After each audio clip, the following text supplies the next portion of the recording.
let's get the disclaimers out of the way before we actually begin the video. Number one, natural light is just a whole trick, so it may just fluctuate throughout this video. Number two, I read so many books last month that I'm going to try to say as little as possible about each of them so that this isn't insanely long and drives you mad and drives me mad. So, without further ado, as it is my habit, I shall start off with the books that I don't have physical copies of. Number one, I read Snow Glass Apples by Neil Gaiman and illustrated by a person whose name I don't know. This is pretty much another one of Neil Gaiman's fairy tale retelling things. I really liked whatever one he did with Chris Riddell back in the day. That one was for children. Was it A Sleeper and the Spindle? That was very good. This one is kind of a retelling of the story of Snow White and the Evil Mother through Neil Gaiman's really unique, quirky, twisted, dark perspective. So the idea of it is very good. Snow White is like a vampire. Love that. But the execution is just not the greatest, so I didn't love that. So it was just a very mediocre, run-of-the-mill story for me overall. And I wouldn't really recommend it, but also I feel like if it sounds like it's something you'd enjoy, it's definitely worth a shot.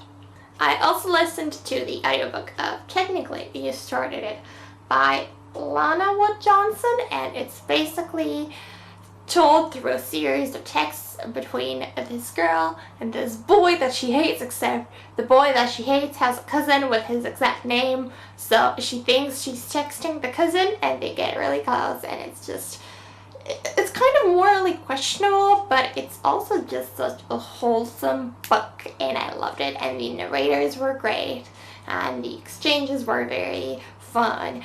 The main girl character is just very quirky and nerdy, and she's demisexual, and the love interest is a bi, and it's just such a good book, and I love the characters, and I love the development of the relationship, and I love the banter, and I would recommend this one if you're on the look for a fun contemporary that doesn't necessarily make you think more, but also has some substance to it.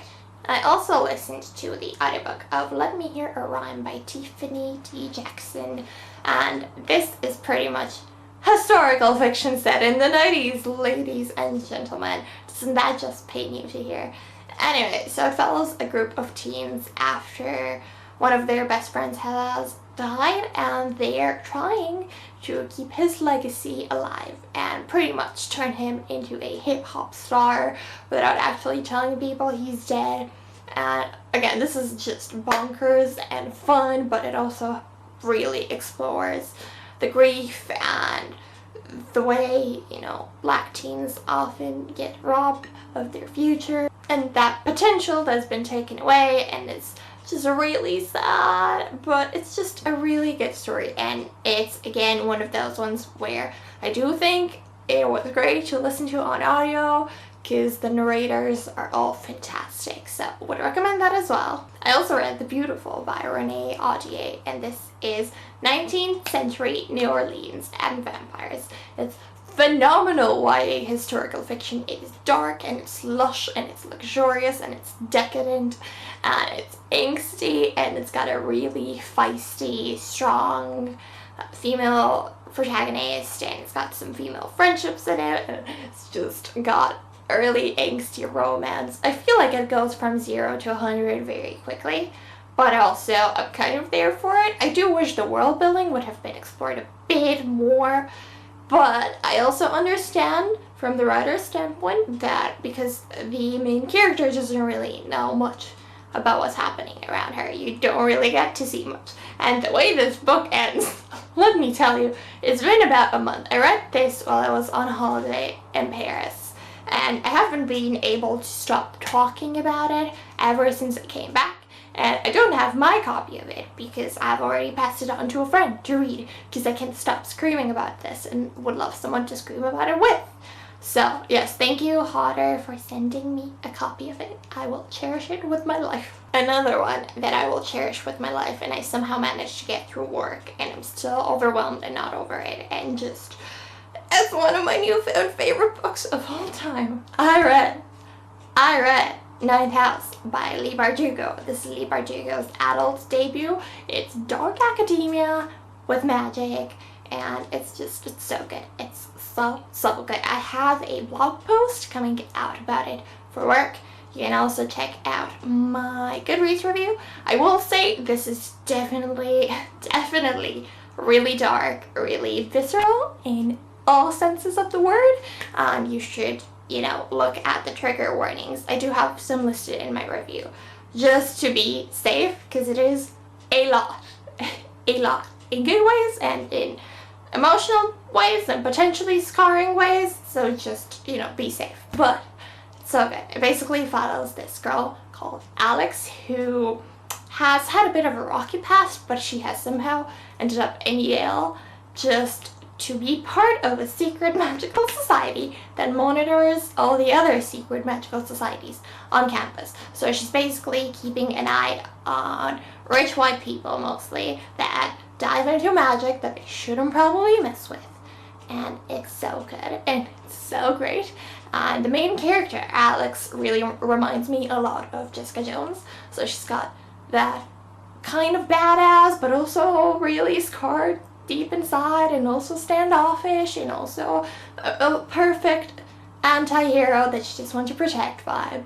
Love that. And then the main male character, Darlington, love of my life, is like a grown-up Richard Campbell Gansey from the Raven Boys. So I'm all about it. I can't stop screaming about this book. It's phenomenal, and it's my favorite thing that Leigh Bardugo has ever done, I think, which says a lot because I love Leigh Bardugo. But yes, this is out October 1st, I believe, so do pick yourself up a copy because it's so good. And as you can tell, I've also passed this one on to a friend because it's just... I also read The Places I've Cried in Public by Holly Bourne. Passed this on to a friend as well because I feel like she'd enjoy it more than me. I gave this 5 stars, but this is another one of those really visceral, really difficult to read, very potentially triggering books. So do check out a list of trigger warnings for this as well. It pretty much follows a girl after her relationship with a terrible boy ends, and she's really suffering and really wants him back, but at the same time you see her track down the way their relationship progressed and how maybe definitely it wasn't the healthiest thing, and it was kind of abusive, definitely abusive, and it's really emotional, and it's pretty much about all these ways you can break a girl and how difficult it is to put her back together. And it's just really emotional, and it's really jarring, and it's so hard to read, but also you kind of can't put it down. But I think Holly Bourne does a great way in exploring all these topics with care and tenderness, so it was a phenomenally executed book.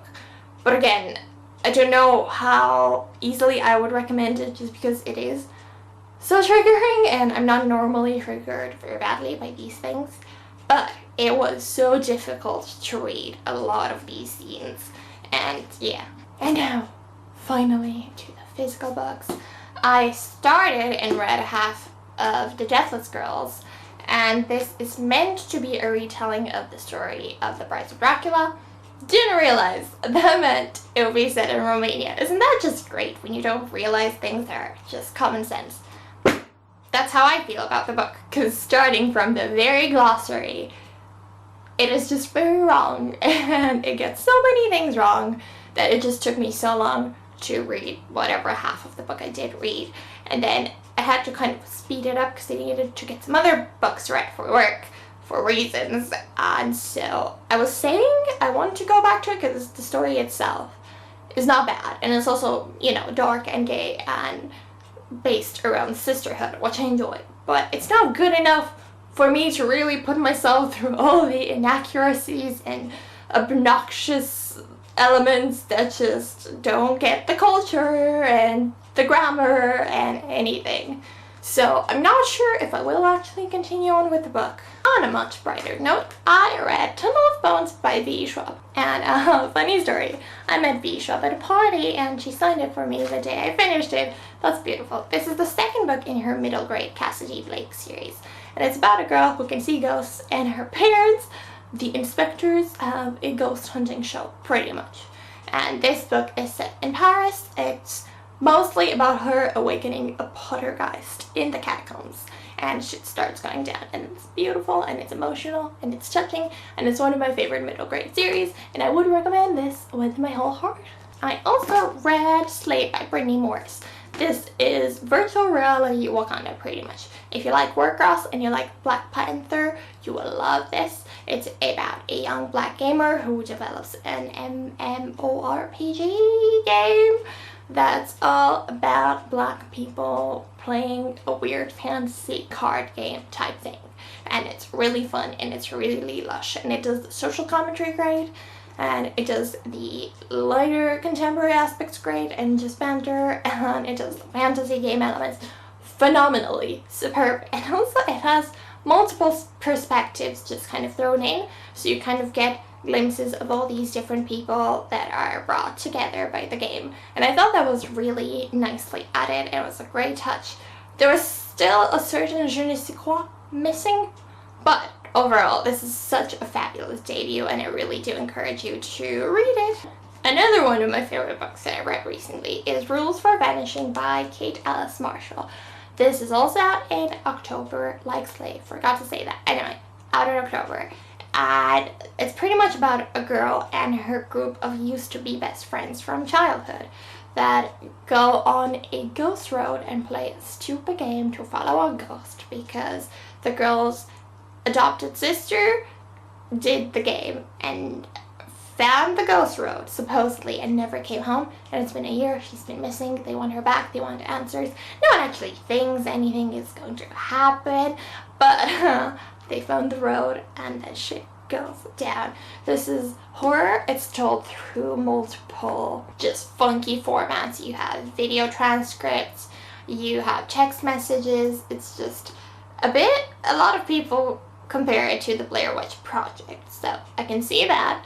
It's just so dark, and it's so gritty, but it's so fun, and it's so hard to put down, and it's just really spooky, and it's perfect for the spooky season, and I really do wholeheartedly recommend this one as well. I read Kingdom of Souls. I was sent this by Harper Collins. This is really good. This is a debut West African, I believe, inspired YA fantasy. If you like Children of Blood and Bone, I do think you would like this. And it follows a girl who's been told her whole life should be a very powerful magician because her family legacy of magic is just very overwhelming. Her whole family has a lot of power. She's meant to be, you know, the next big thing, except her magic never comes. And she thinks that's the biggest problem in her life, except there's more shit that starts to go down, and she realizes, well, and it's really dark, it's strangely psychological, and it's unlike most YA fantasy books that I've read in a long time. It's just really stands out, and I really enjoy it. And I will say the family element is a key part of this, which I appreciate it, and there are many different relationships between the members of the family, and I think the author did a phenomenal job establishing that. There's a best friends, two lovers, but also angst relationship that's executed beautifully. I think the inner monologue and the struggles and the progression of everything when it comes to main character was done wonderfully. There is like some plot twists in here that I cannot tell you about. So also the pacing was a bit meh, which is why this wasn't a full 5 out of 5 for me, but it's so amazing, and I cannot wait for the next installment in the series.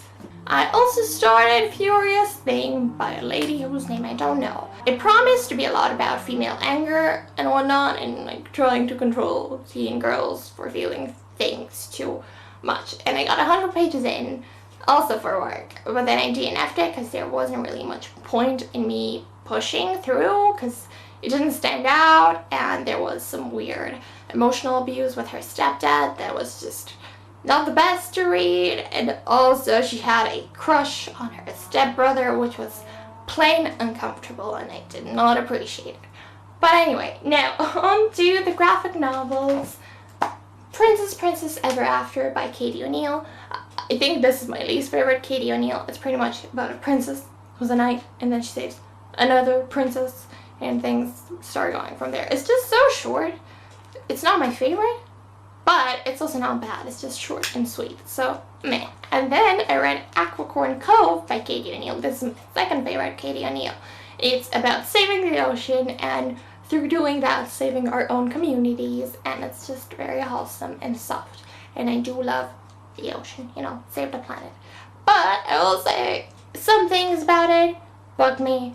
Also, it's very gay and true Katie O'Neill style. I do feel like I have to mention that here.